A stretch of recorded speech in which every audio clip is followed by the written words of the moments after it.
साथियों नमस्कार, मैं आलोक त्रिपाठी अपने YouTube चैनल आलोक ज्ञानशाला में आपका एक बार फिर से बहुत बहुत स्वागत करता हूँ। रिसेंट वीडियो में आपको समांतर माध्य 10th का सांख्यिकी आपने पढ़ा, जिसमें आपने समांतर माध्य को जाना और किस विधि से जाना।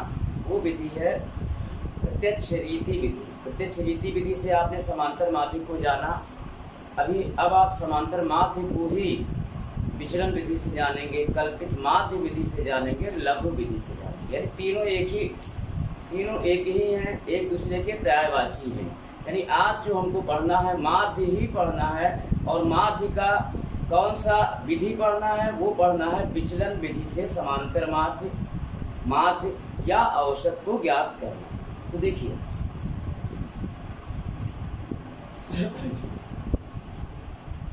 देखिए हमारा जो टॉपिक है आज का वो है विचलन विधि। इसके कई नाम हैं, विचलन विधि भी कहते हैं, विचलन विधि, या इसका नाम है लघु विधि भी कहते हैं। लघु विधि या इसको कहते हैं कल्पित माध्य विधि। तीनों एक दूसरे के पर्यायवाची हैं, तीनों का मतलब एक ही है। कल्पित माध्य विधि, अगर पेपर में आपका लघु विधि या विचलन विधि या कल्पित माध्य विधि, इन तीनों में से एक ही आएगा, एक ही नाम लिखा होगा आपका, तो आपको जानना होगा ये तीनों एक दूसरे के पर्यायवाची हैं। देखिए इनके लिए फार्मूला जो बनेगा,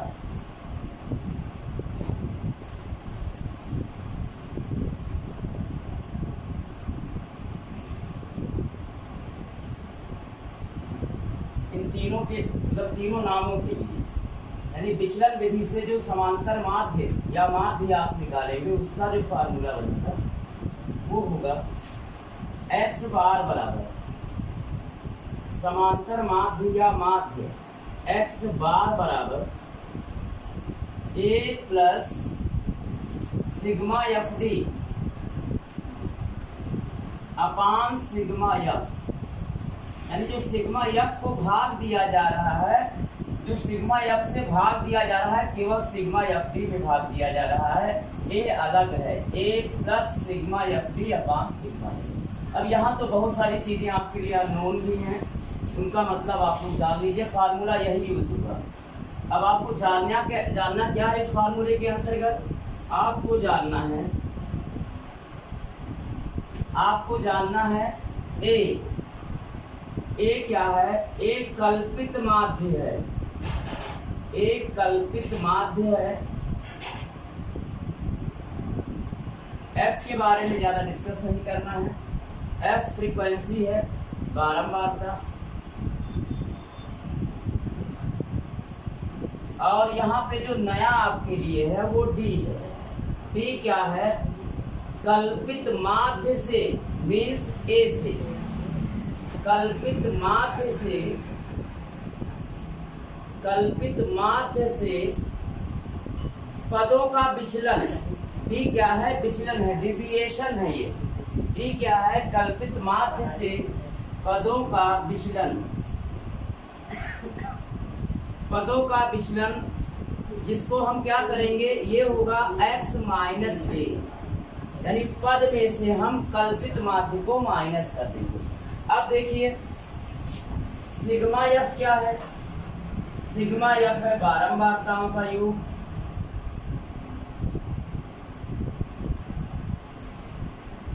बारंबारताओं का योग है,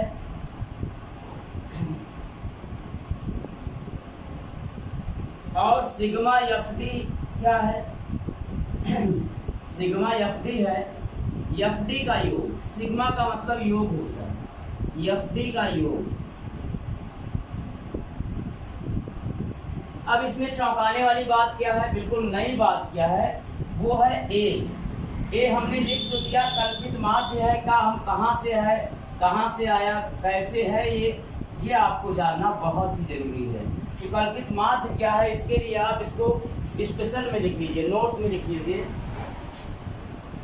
नोट भी लिख लीजिए, जानकारी जरूर इसकी कीजिएगा। तो विशेष में हो जाएगा कल्पित माध्य को सदैव, कल्पित माध्य को सदैव पद में से ही माना जाता है। कल्पित माध्य को सदैव पद में से ही, पद में से ही माना जाता है।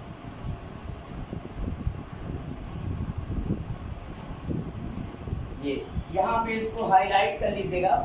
पद, कल्पित माध्य को सदैव पद में से ही माना जाता है, इसको हाईलाइट कर लीजिएगा। रीजन क्या है? क्योंकि आप जब कॉलम बनाएंगे आपके सामने दो कॉलम होंगे, पद भी होगा, बारंबारता भी होगा, और गलती से आपने बारंबारता में से कल्पित माध्य को सपोज कर लिया, पूरे किए धरे पर सारे मेहनत पर आपके पानी फिर जाएगा। तो ध्यान दीजिएगा कि कल्पित माध्य को सदैव पद में से ही माना जाता है। काफी जो ध्यान देने वाली बात यहाँ पे है, तो ध्यान दीजिए और इसका स्क्रीनशॉट लीजिए, फिर आपको क्वेश्चन बताया जाए।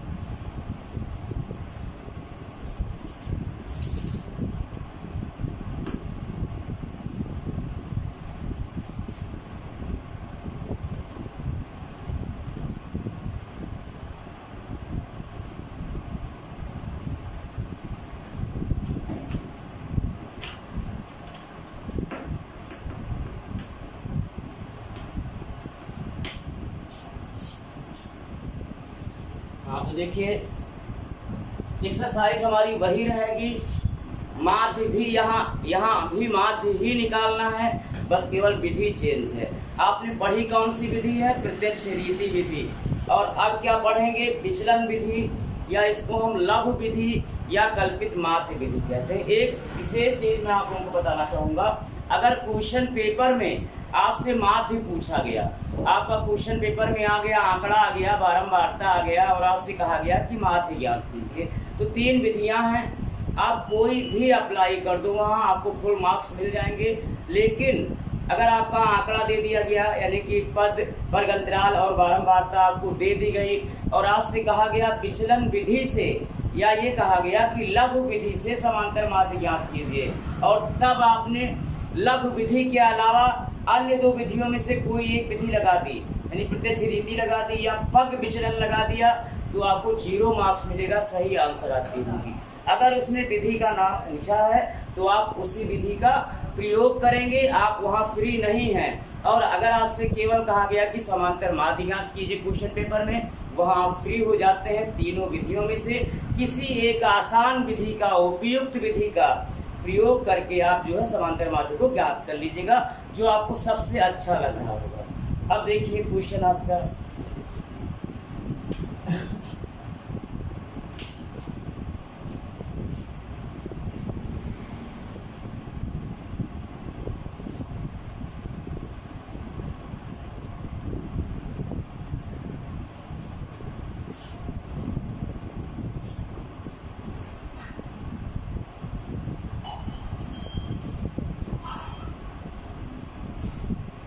बच्चों अभी हमने कहा एक्सरसाइज आपकी वही रहेगी, यानी एक्सरसाइज आपकी है 14.1।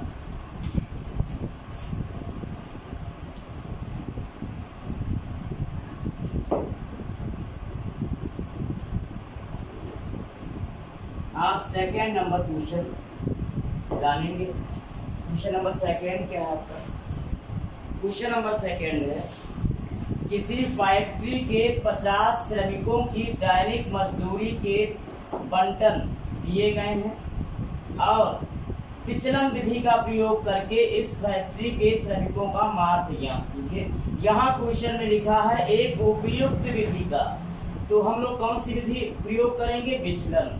तो क्या दिया है? किसी फैक्ट्री के 50 श्रमिकों की दैनिक मजदूरी दी गई है, आंकड़े में दी गई है। एक उपयुक्त विधि का प्रयोग करते हुए इस फैक्ट्री के श्रमिकों की माध्य दैनिक मजदूरी क्या? तो देखिए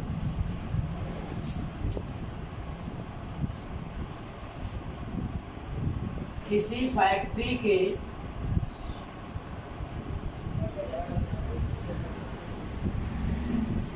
किसी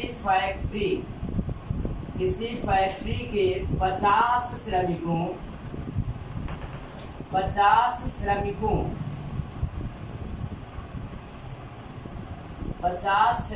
की दैनिक मजदूरी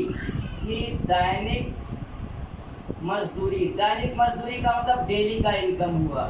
दैनिक मजदूरी का आंकड़ा दिया गया है, का आंकड़ा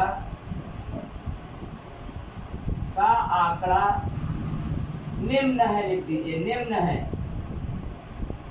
है। आंकड़ा दिया है आपको, आंकड़ा भी लिख लेते हैं।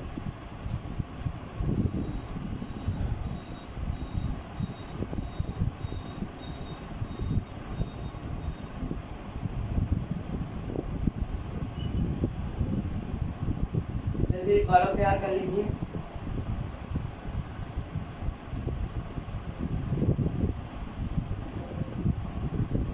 हाँ, आंकड़े में क्या है? आंकड़े में है दैनिक मजदूरी रुपए में। दैनिक मजदूरी किसमें? इन रुपीस, रुपए में। और जो दूसरा कॉलम है आपका वो है श्रमिकों की संख्या।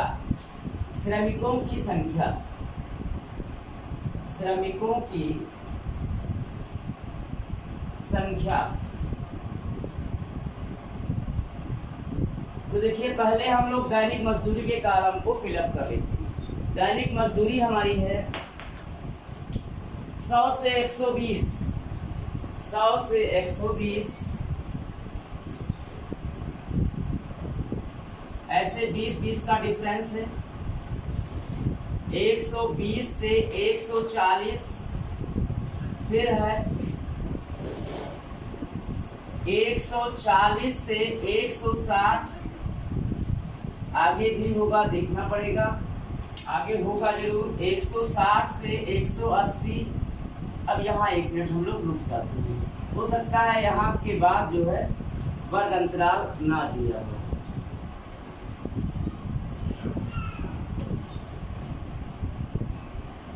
नहीं, एक कॉलम और बढ़ा लीजिए और वो हो जाएगा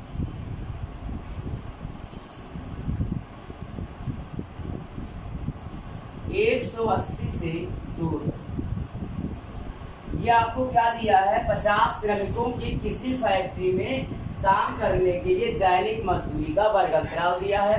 अब उनकी दैनिक मजदूरी कितना है, यानी 100 से 120 रुपया कितने मजदूर पाते हैं। यहाँ श्रमिकों की संख्या आपको नीचे दिया हुआ है, तो अब इनको फिलअप करते हैं। वो दिया है 12, 14, 8, 6, 10। 12, 14, 8, 6, 10। 12, 14, 8, 6 और अब आपसे इसने क्वेश्चन कहा है कि एक उपयुक्त विधि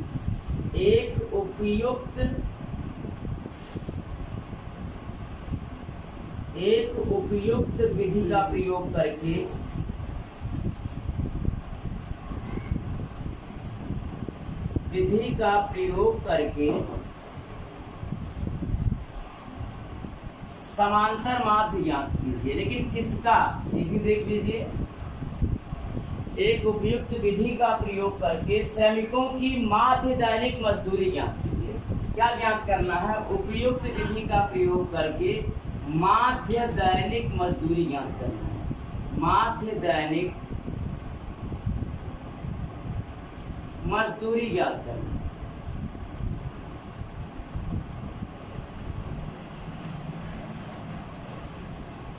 अब ये हमारा संपूर्ण क्वेश्चन है।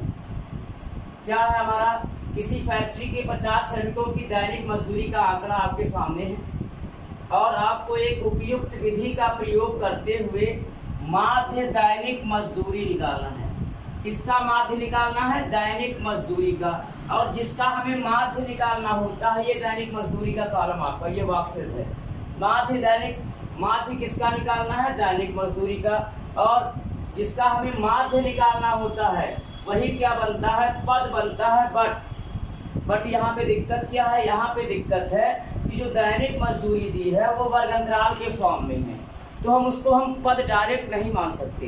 हम उन्हीं में से ही, दैनिक मजदूरी में से ही, यानी इसी कॉलम में से ही क्या करते हैं? मध्य बिंदु को निकाल लेते हैं और मध्य बिंदु को हम पद बना देते हैं। चूंकि हमें माध्य दैनिक मजदूरी का निकालना है तो पद हमारा क्या बनेगा? दैनिक मजदूरी ही, क्योंकि जिसका माध्य निकालना होता है वही पद बनता है। समस्या यहाँ पे क्या है? समस्या एक ही है कि ये वर्गंतराल के फॉर्म में है, इसलिए इसको हम पद नहीं मान सकते। तो हम करते क्या हैं?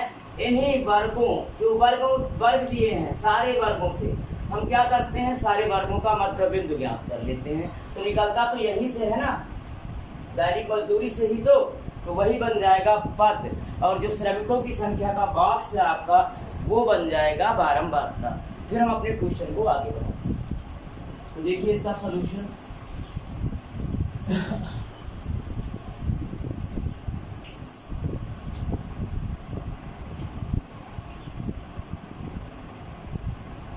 इसका सॉल्यूशन देखिए, सॉल्यूशन है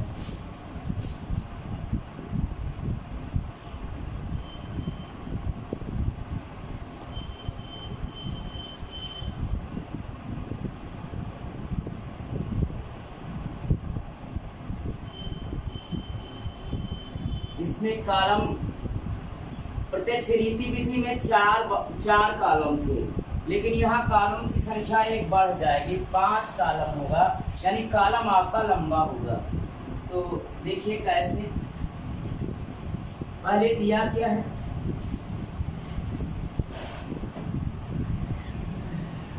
आपको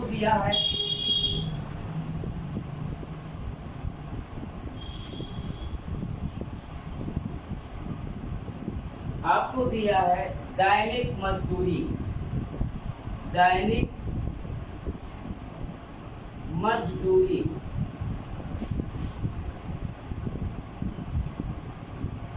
दैनिक मजदूरी आपको दिया है।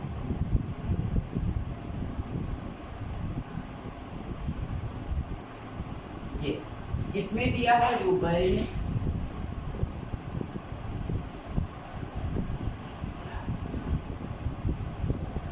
तो बच्चों जो कॉलम दिया है उसको तो आपको लिखना पड़ेगा। क्या दिया है? वो दिया है 100 से 120, यानी 100 से स्टार्ट होगा, 200 पे एंड होगा और 20 का डिफरेंस है। तो 100 से 120, 120 से 140, 140 से 160, 160 से 180 और 180 से 200।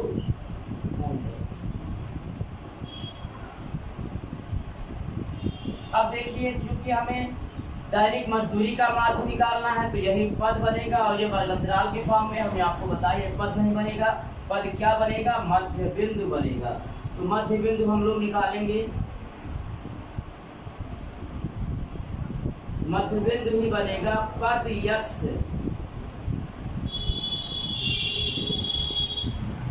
वो कैसे निकालते हैं आपको पता है? वो कैसे निकालते हैं आपको पता है?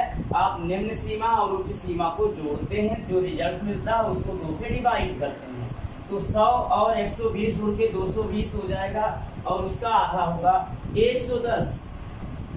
अब चूंकि आपका सभी वर्ग क्या है? सारा वर्ग आपका टूट नहीं रहा है, कंटिन्यूअस है, और सभी वर्गों में 20 का अंतर है। तो एक पहले वर्ग का आपने मध्य बिंदु ज्ञात कर लिया। चूंकि सभी वर्गों का अंतर 20 है तो है ना, मध्य बिंदु में आप 20 जोड़िए, आगे का अगले वर्ग का आपको मध्य बिंदु मिलेगा, उसमें 20 जोड़िए, अगले का मिलेगा उसमें 20 जोड़िए, अगले वर्ग का मध्य बिंदु मिलेगा, ऐसे लास्ट वाले का भी 20 जोड़ने पे मिल जाएगा। तो 110 में 20 जोड़िए 130, 130 में 20 जोड़िए 150, 150 में 20 जोड़िए 170, 170 में 20 जोड़िए 190। अब जो सबसे इम्पोर्टेंट चीज़ है, जो हमने विशेष आपको बताया था, जो स्पेशल हो जाता है कि कल्पित माध्य। कल्पित माध्य को हमने बताया है हमेशा कहाँ से मानना है, पद में से ही मानना है, यानी हमें इतने में से ही मानना है, इतने में से। हम चाहे पहले को मान लें, चाहे अंतिम को मान लें, चाहे इन बीच में से किसी को मान लें, ये हमारी इच्छा होती है। लेकिन मैथ क्या कहता है, किसी समस्या को जितनी भी आसानी से आप कर सकें कीजिए, यानी सारी समस्याओं को आसान करना ही मैथ होता है। तो देखिए हम ना ऊपर का मानेंगे, आ जाएगा आंसर, चाहे आप ऊपर का मानिए चाहे आप नीचे का मानिए, कल्पित माध्य आप किसी को भी मानिए, आपका आंसर आएगा। लेकिन आप लगभग बीचों बीच का अगर आप मानते हैं कल्पित माध्य, तो आपका जो कैलकुलेशन होगा वो काफ़ी आसान होगा और जल्दी से आंसर निकल जाएगा। तो लगभग बीच कल्पित माध्य को आप पद में से ही मानेंगे, इन्हीं में से लगभग बीचों बीच का मान लीजिए। तो यहाँ तो ठीक बीचों बीच आपको दिख रहा है, कौन सा, 150, इसी को मान लीजिए कल्पित माध्य। ऊपर लिख सकते हैं, माना कल्पित माध्य ए बराबर कितना माना है, 150। अब देखिए, अब तुरंत आप एक कॉलम और बना दिए, श्रमिकों की संख्या जो है उसको लास्ट में कर देंगे। तो देखिए एक कॉलम आपका बढ़ेगा, वो क्या होगा, वो होगा कल्पित माध्य से पदों का विचलन, b बराबर होगा x माइनस ए। यानी कि हम क्या करेंगे, पद में से कल्पित माध्य को घटाएंगे, और कल्पित माध्य हमारा क्या है, a है। तो चाहे आप यहाँ x माइनस ए कर लो, चाहे a की वैल्यू 150 रख लो, तो यहाँ हो जाएगा x माइनस 150।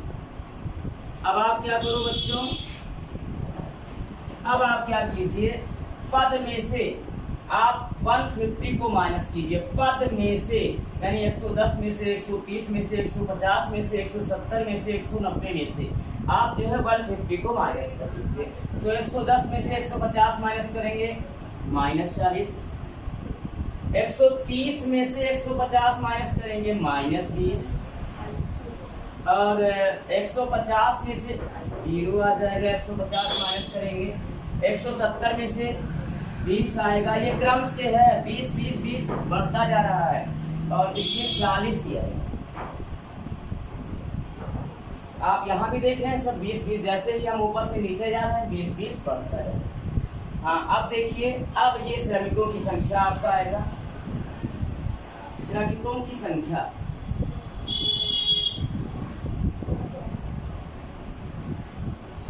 श्रमिकों की संख्या यही बनेगी, यही बनेगा बारंबारता f।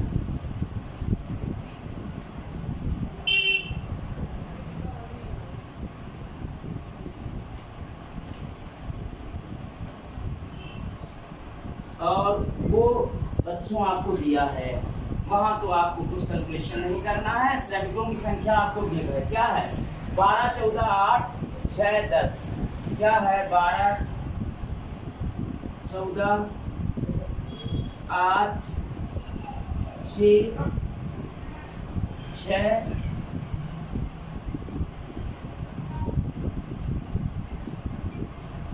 6 8 6 10।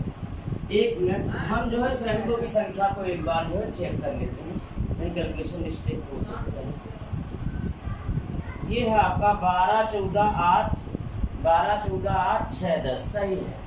अब आगे का कॉलम जो होगा FD होगा, F इंटू D होगा, FD। क्यों? क्योंकि लघु विधि से या विचलन विधि से या कल्पित माध्य विधि से समांतर माध्य x बार बराबर होता है a plus sigma FD upon sigma F। तो ध्यान दीजिए, a हमको मिल चुका, ए हमको मिल चुका, एफ भी हमको मिल चुका। अब केवल हमको मिला क्या, डी भी हमको मिल चुका, मिला क्या नहीं है हमको, एफ डी। इस फार्मूले में हमको एफ डी अभी नहीं मिला है कॉलम में, तो कॉलम में एफ डी एक कॉलम बढ़ा लीजिए। ये अगल बगल दोनों लिखे हैं, एफ और डी का गुणा करवा लीजिए।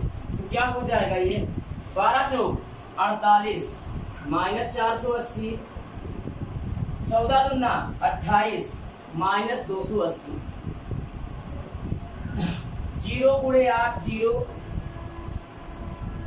0 गुणे 8 क्या हो जाएगा 0, 20 छक्का 120 और 40 दहम्मा 400 किया।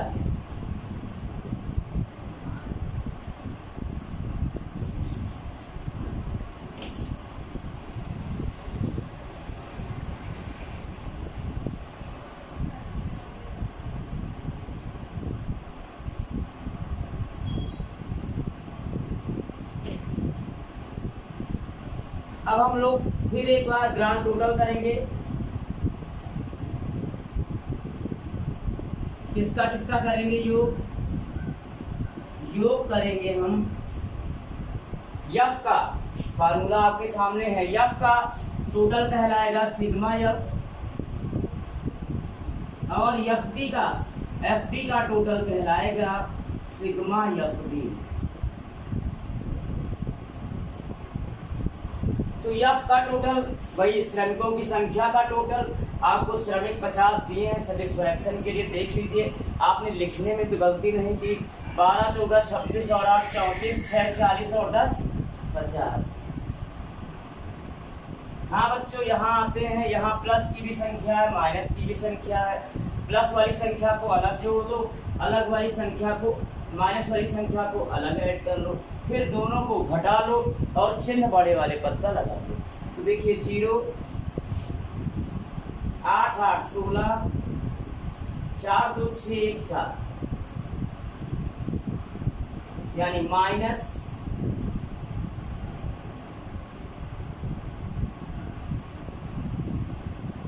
कॉलम थोड़ा लंबा कर दीजिए। हाँ, माइनस वाला योग कितना आया है सम हम लोगों का, माइनस वाला आया है 0 8 8 16 4 2 6 और 1 7, माइनस 760। और प्लस वाला कितना आया है, प्लस वाला आया है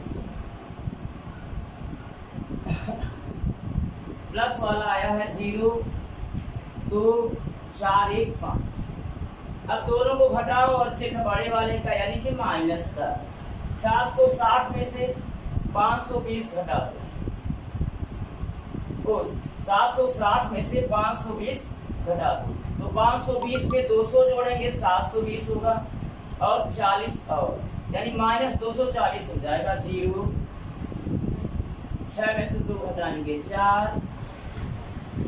और 5 में से 7 में से 5 माइनस करेंगे 2। ये सब कुछ आ गया। अब फार्मूला अप्लाई कीजिए लघु विधि का, इतना ही कॉलम आपको बनाना है। यहाँ पे कैलकुलेशन प्रत्यक्ष रीति विधि से काफ़ी आसान है। अब आप जो है इसका माध्य निकाल लीजिए। किसका निकालना है, दैनिक मजदूरी का। इसलिए दैनिक मजदूरी का माध्य, दैनिक मजदूरी का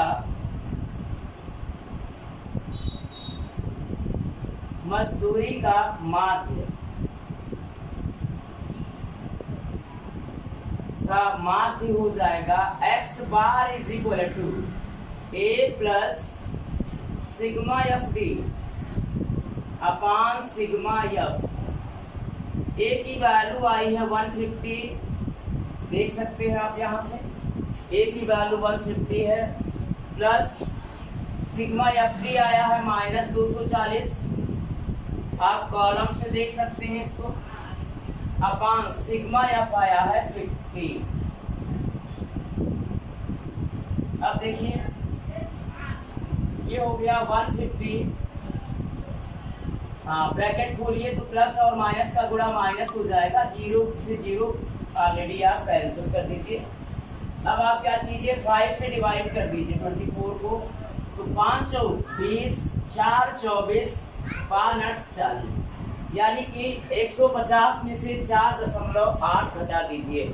अगर 150 में से आप 5 घटाते तो 145 आता, लेकिन 4.8 घटा रहे हैं तो ये आएगा 145.2। यहाँ घटा लीजिए, संदेह की बात ना रह जाए। 150 में से माइनस करना है 4.8, 10 में से 8 माइनस करेंगे 2 होगा, 9 में से 4 माइनस करेंगे 5 होगा, और यहाँ 4 हो जाएगा। हाँ बेटा सही है। तो बच्चों यही होगा। दैनिक मजदूरी का माध्य कितना आ गया? 145 रुपए 20 पैसे। तो आशा करता हूँ, उम्मीद कर सकता हूँ कि आपकी समझ में आया होगा। इसका स्क्रीनशॉट ले लीजिए।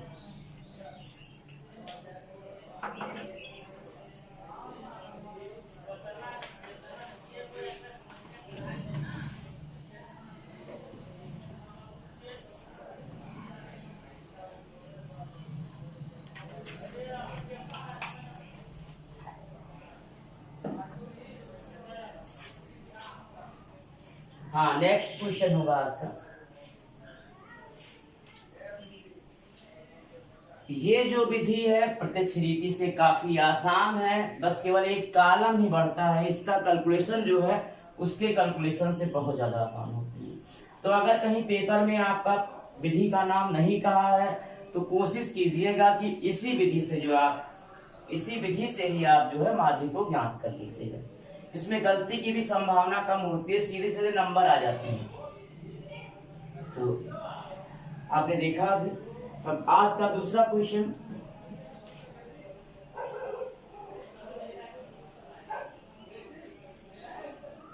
हाँ बच्चों, क्वेश्चन नंबर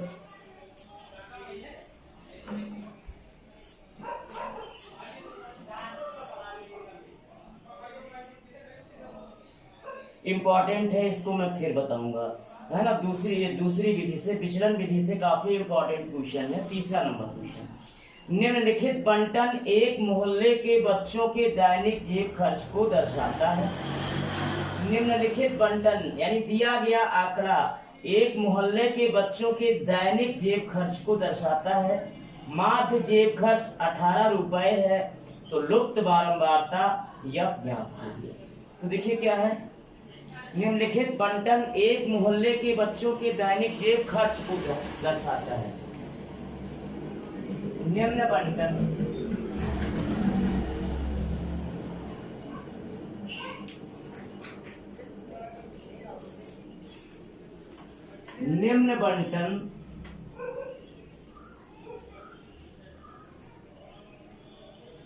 निम्न बंटन एक मोहल्ले के बच्चों के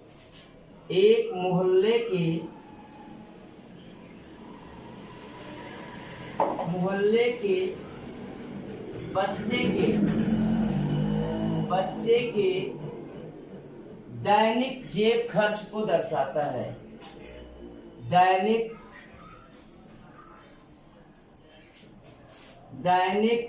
जेब खर्च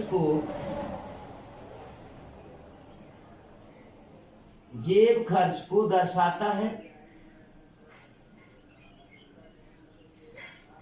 दर्शाता है। यदि माध्य जेब खर्च 18 रुपए है, यदि माध्य जेब खर्च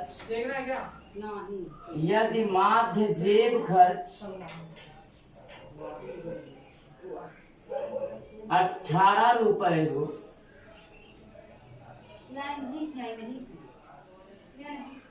18 रुपए हो, तब लुप्त बारंबारता यफ ज्ञात कीजिए। लुप्त बारंबारता यफ, ये जब तक आंकड़ा नहीं बनेगा आपको लुप्त बारंबारता यफ दिखाई भी नहीं देगा। हाँ, यदि माध्य जेब खर्च यानी कि जेब खर्च का जो माध्य है वो दिया हुआ है, माध्य 18 रुपए दिया हुआ है। तो देखिए दैनिक जेब खर्च का माध्य है 18 रुपए, तब लुप्त बारंबारता एफ ज्ञात कीजिए।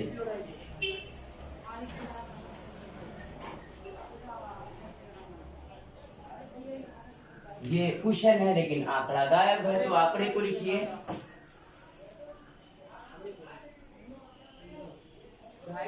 निकाल दिए 10 पेपर निकाल दिए 10 पेपर बदला वाला। हाँ 250 है इतना। हाँ निकाल। हाँ 250 है ही है।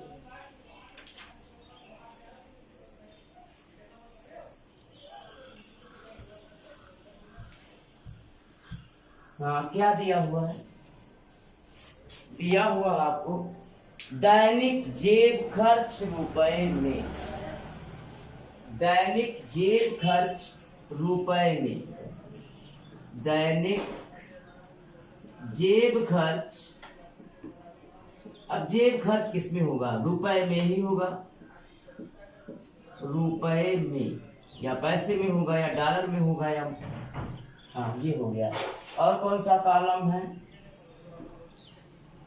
और सेकेंड कॉलम है बच्चों की संख्या। ये तो बारंबारता बनाएंगे, बच्चा लोग क्या बनाएंगे? बारंबारता, बच्चों की संख्या, ये बारंबारता। अब सबसे पहले हम दैनिक जेब खर्च के कॉलम को कंप्लीट करते हैं, देखते हैं कैसे वर्गंतराल दिया है। 11 से 13 से स्टार्ट हुआ है और 23 से 25 पे एंड हुआ है। तो 11 से 13, दो का डिफरेंस है। 11 से 13, 13 से 15, 15 से 17, 17 से 19, 19 से 21,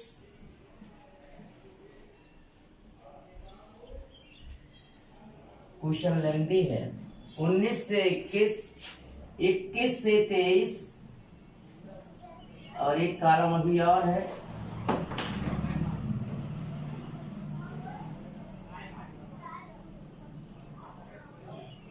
तेईस से 25।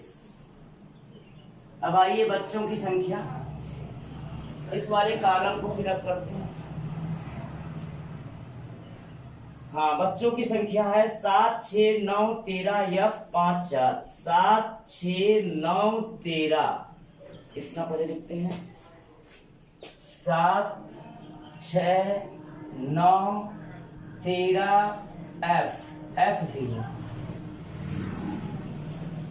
7, 6, 9, 13 F 5 4। तो जो माध्य आपको, माध्य जेब खर्च आपको पहले दिया है, तो ये या तो प्रत्यक्ष रीति विधि से माध्य निकाला गया होगा, या विचलन विधि से निकाला गया होगा, या पग विचलन से निकाला गया होगा। लेकिन हम लोग यहाँ किस विधि से निकालेंगे? लघु विधि से। उसी का नाम क्या है? विचलन विधि। एक और नाम क्या है? कल्पित माध्य विधि।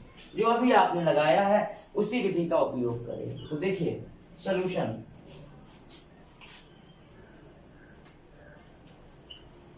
सॉल्यूशन।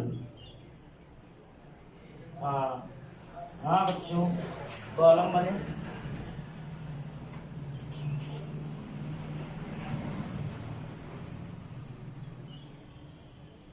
इसमें 5 कॉलम बनते हैं और प्रत्यक्ष रीति विधि से माध्य ज्ञात करने में 4 कॉलम बनते हैं। इसका ध्यान रखिएगा, इसमें एक कॉलम बढ़ता है।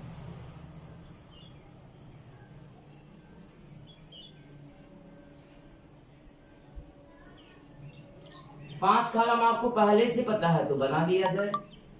ये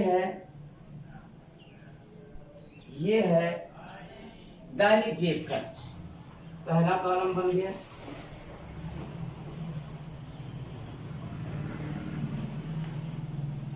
और दूसरा कॉलम मध्य बिंदु का, यही पद X बनेगा।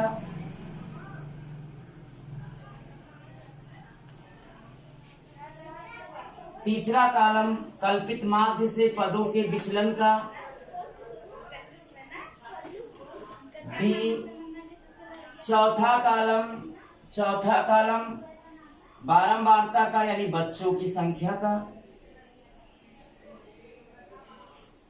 और लास्ट कॉलम आपका बनेगा FD का। इसके लिए इतना छोड़ दीजिए, अब देखिए, पहला है दैनिक जेब खर्च। दैनिक जेब खर्च, दैनिक जेब खर्च किसमें होगा? रुपए में। हाँ, तो क्या दिया है? 11 से 13। अभी आपने देखा भी आंकड़ा, 11 से 13, 13 से 15, 15 से 17, 17 से 19, 19 से 21, 21 से 23 और 23 से 25। ये हो गया। अब हम तुरंत, हमको माध्य जेब खर्च दिया है। माध्य जेब खर्च यानी माध्य किसका दिया है? जेब खर्च का। तो यही पद बनेगा, और ये पद इसलिए तुरंत नहीं बनेगा क्योंकि वर्गंतराल के फॉर्म में है। तो इसी में से हम क्या निकालते हैं? इनका मध्य बिंदु। हम निकालते हैं मध्य बिंदु, और वही क्या बन जाता है? पद x। वही क्या बनता है? पद x।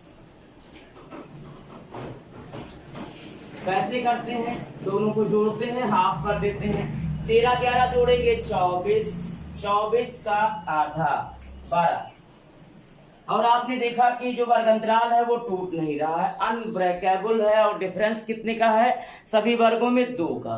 तो आपने पहले वर्ग का मध्य बिंदु ज्ञात कर लिया, 12 आया। अब आगे वर्गों का मध्य बिंदु ज्ञात करने के लिए क्या कीजिए?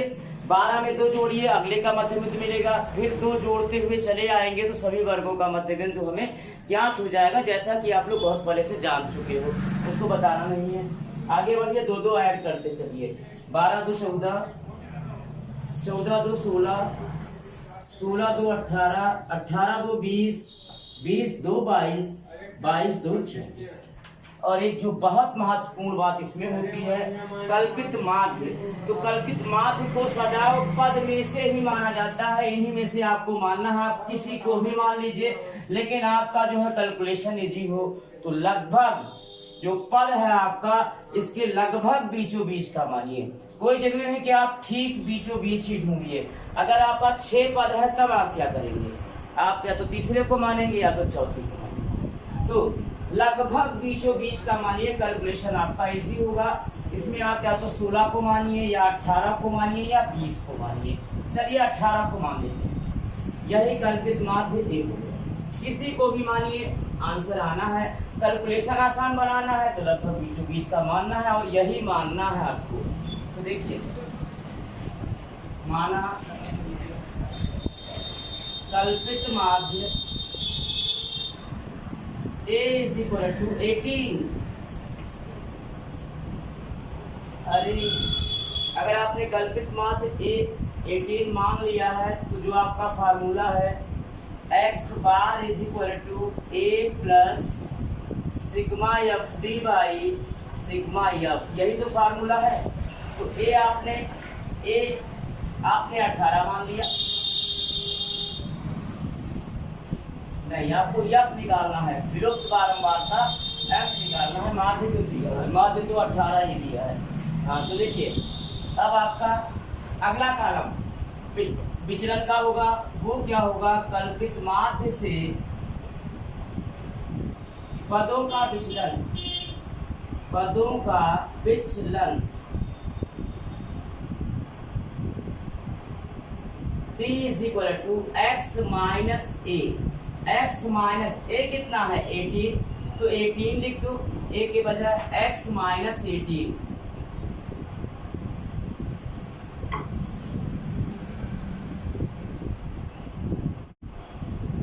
चलिए इस कॉलम में भी स्पेस को थोड़ा बढ़ा,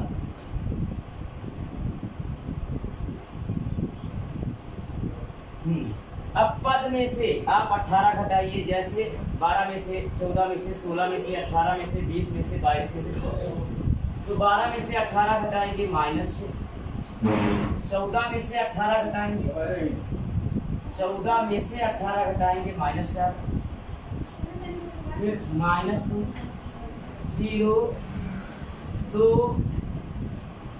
4 और 24 में से 18 घटाएंगे 6। यानी जैसे जैसे आप नीचे आते जाएंगे आपका जो है दो दो बढ़ता जाएगा, क्योंकि मध्य बिंदु में भी डिफरेंस दो दो का है, वर्ग में तो। अब देखिए आगे बढ़ते हैं, वो होगा एफ बनेगा क्या, यही बच्चों की संख्या। तो देखिए बच्चों की संख्या ही बारंबारता बनेगा, बच्चों की संख्या, इट इज फ्रीक्वेंसी, बारंबारता एफ।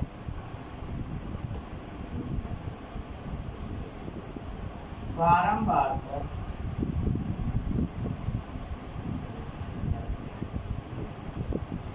हाँ बच्चों को कि आपको दिया है, अभी आपने आंकड़े में भी देखा है।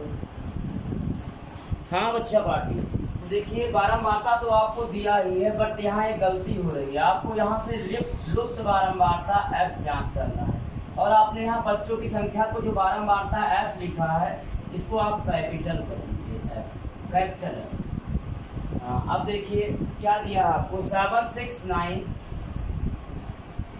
7 6 9 13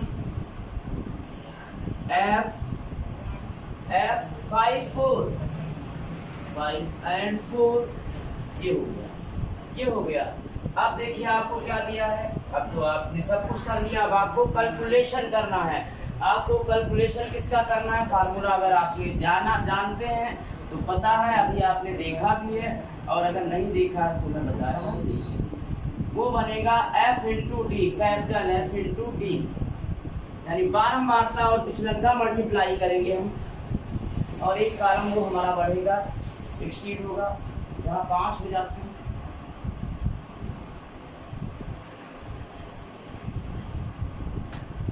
तो यहाँ पे देखिए ये x, ये d है, ये f है, मल्टीप्लाई कर दीजिए इनका, 7 छंग 42 माइनस 42, 4 छंग 24 माइनस 24, 2 9 18 माइनस 18, और 0 गुणे 13, 0, 2 इंटू एफ 2f,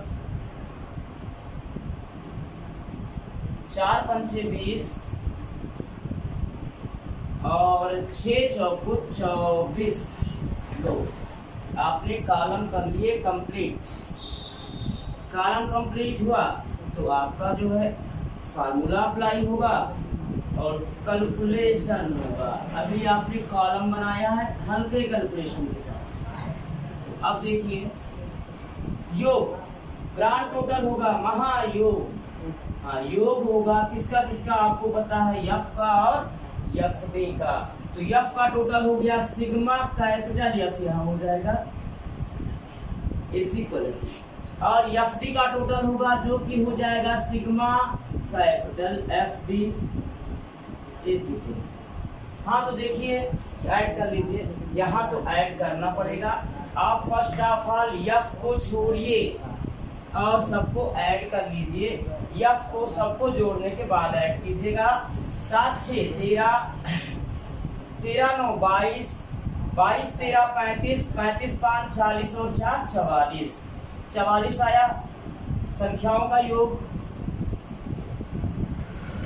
प्लस अभी आपको एफ जोड़ना है और इसी की वैल्यू भी बताना है आपको, ये प्लस एफ हो गया। अब एफ डी का टोटल, माइनस वाला अलग ऐड कीजिए, प्लस वाला अलग ऐड कीजिए, 2f को अभी छोड़ दीजिए और अधिक वाले में से कम वाला घटाइए, चिन्ह बड़े का लगाइए, बाद में 2f भी जोड़ दीजिए। तो देखिए ये हो जाएगा 4 2 6 और 8 14, 1 4 2 6 और 1 7, 7 1 8 माइनस 84, 8 2 10 4 14, 4 2 6 1 7 1 8, सही है।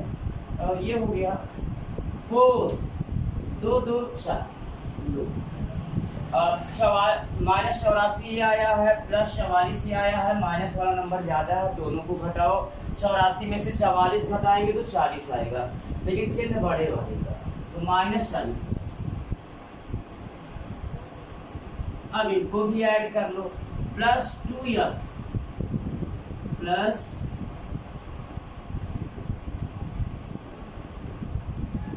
2 2f, ये हो गया। अब देखिए माध्य जेब खर्च तो हमें दिया ही है, माध्य जेब खर्च x बार बराबर 18 हमको दिया है। तो देखिए माध्य जेब खर्च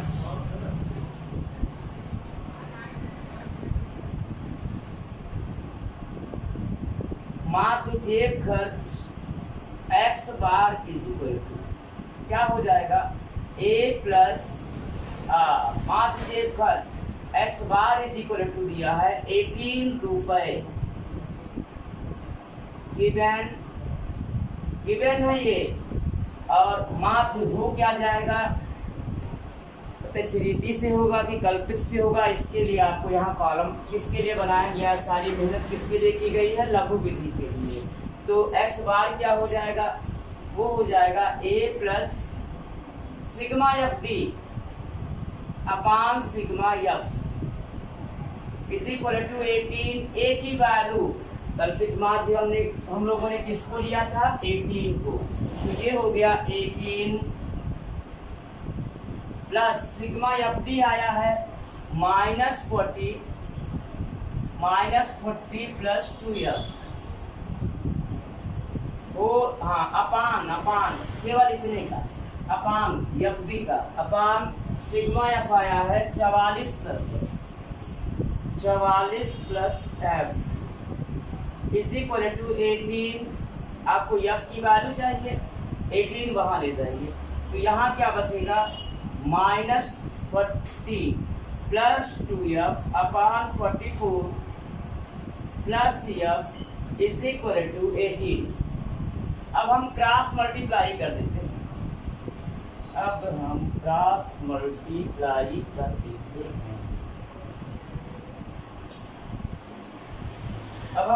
गुणा करते हैं, तो ये हो जाएगा,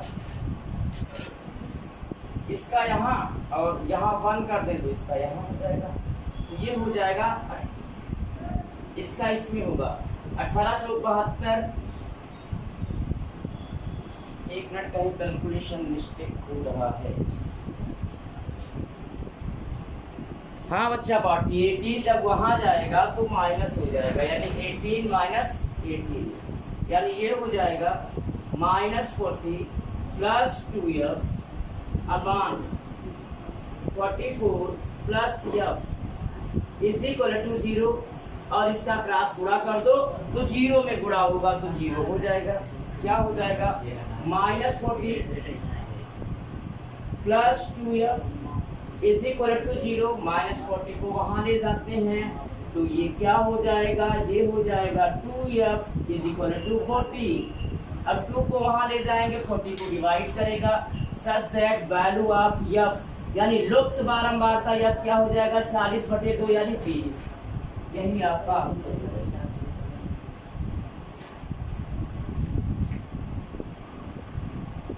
हाँ तो बच्चों आज के लिए विराम इतना ही।